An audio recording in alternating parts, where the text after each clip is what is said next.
And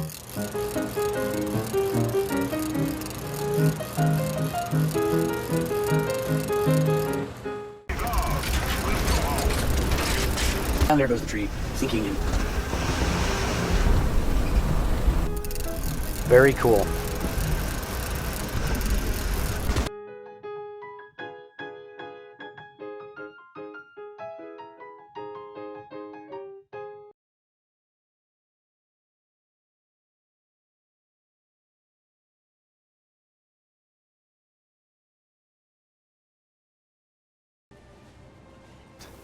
Ladies and gentlemen, this is the M4A1 76W. M4A1.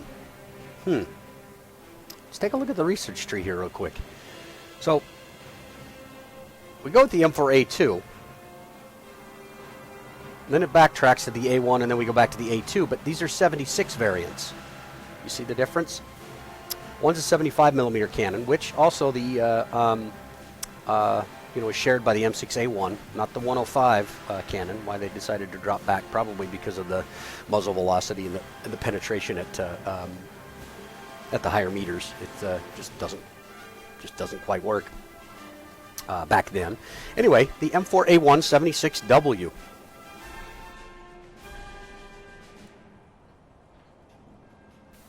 Here are the stats. I can't really go over each one of the stats with my mouse, so you can't follow along. So we just start at the top. Basically, it's a tier 3 vehicle.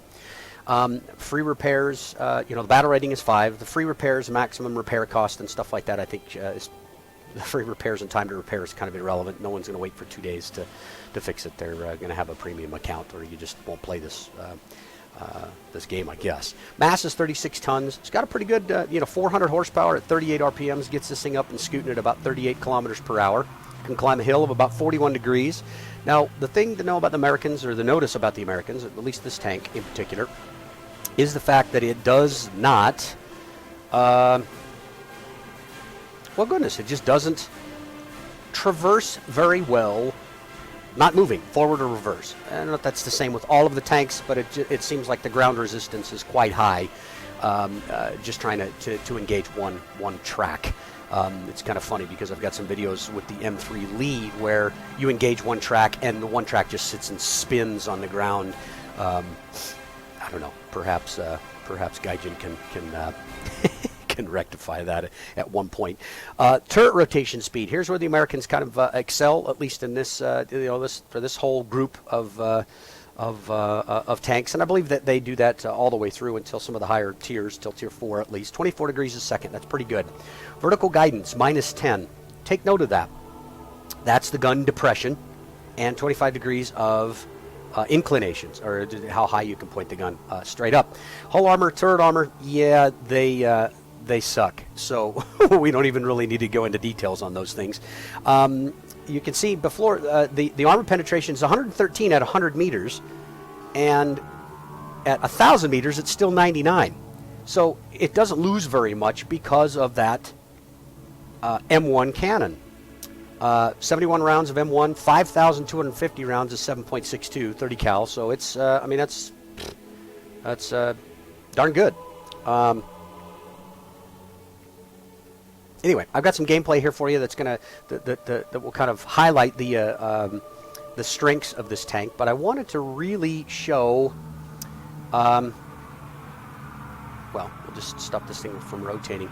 Wanted to show one of the weaknesses on this series. And as I zoom in here, you can look, if you can find my mouse pointer, it's right here at the very base of the gun mantlet. Right there. A little bit of an opening, a little bit of a space. Yeah, it's pretty tiny on this tank, so the likelihood of them hitting it is not very high, but they have a lot of this crap to kind of bounce over, and the shells tend to just follow this and bounce in the way the current dynamics, or the way the current physics are designed. You can see it's only 63 millimeters.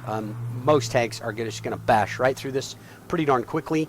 At straight on, kind of a straight on, even if we're slightly up a hill and you happen to hit that tiniest little point, it's still, you're actually 64 meters. So you don't gather very much.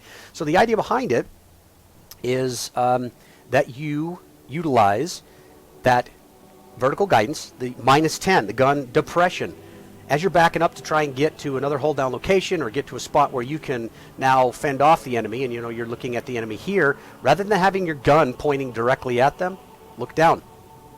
Face that gun down. Close that little gap in here to prevent them from really wailing you onto that extreme weak spot. Now, the armor is not good. I mean, it's 63 here, just like it's 63 here, but there is no sloping. I mean, this is straight up and down. If they're going to hit you right directly underneath the gun, and they're going to hit you at less than 70. Whereas here, if they're straight on, at least if you're kind of up a hill, which is what I call hold down, and you'll see that in some of the videos. You're talking 127, 111, things like that. You've got a pretty good slope here, and this is as far as I can get. This is as far down as I can get it to give you kind of an idea as to what the thickness can be. Obviously, you never want to expose any part of this below here, any of your tracks or anything, just this part. And as you do that, you're going to be on a hill, and this is going to be even more at more of an extreme angle. The barrel is going to be kind of facing down. Anyway, you'll see this. It's fairly routine or typical tactics. The thing I wanted to go into a little bit about is wet. What does the W mean? Well, they realized that these spacing, or the places where they were putting the ammo, the ready rack, and everything else, was extremely volatile. Any little shard, even small caliber, could come in here and set these things off.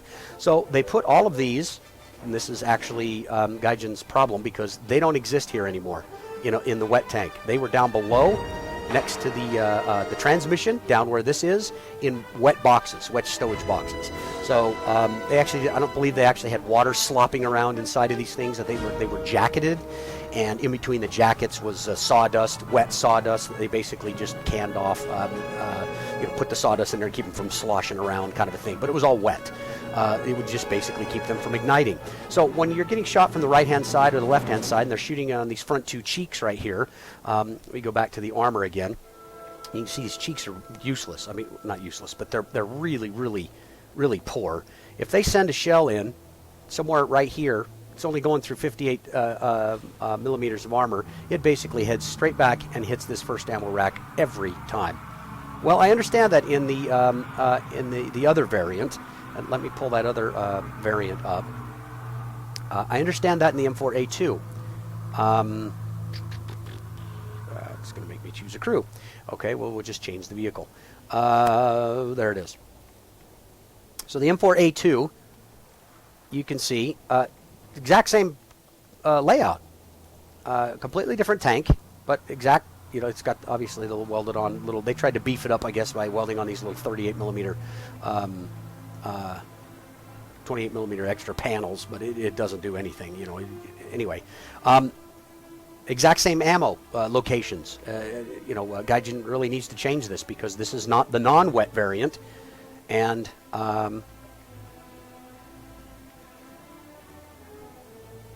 there's the wet variant, and you can see that they're identical. Well, we know that that's not actually historically accurate. But anyway, just thought I'd point this out. This bad boy, it does a really good job. That 76 millimeter gun is a fine. That M1 cannon is a fine machine, or a fine armament. It does a great job. And as you can see in some of the videos that we'll be posting up through here, I don't want to talk anymore, guys. I want to get you right to the game footage. But that 7.62 millimeter gun, it does a heck of a job of bringing down aircraft too. So anyway, had a few good games in it. Thanks for joining me once again, guys. If you like this kind of stuff, join me more. I'm going to be doing. Not exclusively War Thunder, but almost exclusively War Thunder. I say that because I'm a little sick and tired of. I'll post my rants on the other game here. After just this last weekend, they offered up the T62, a Tier 6 Premium, which you guys know is just an absolute beast of a tank. It's $50. I mean, by any stretch of the imagination, some of the best games that are on consoles are $60, and then that's it. You can get some updated content and stuff like that, but we're not spending $200 on a game every year. And this game, they want, anyway, it's just become a very expensive pay to win. and that for me is kind of defeats the purpose. Anyway, thanks for joining me, guys. Talk to you soon.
Sound resumed.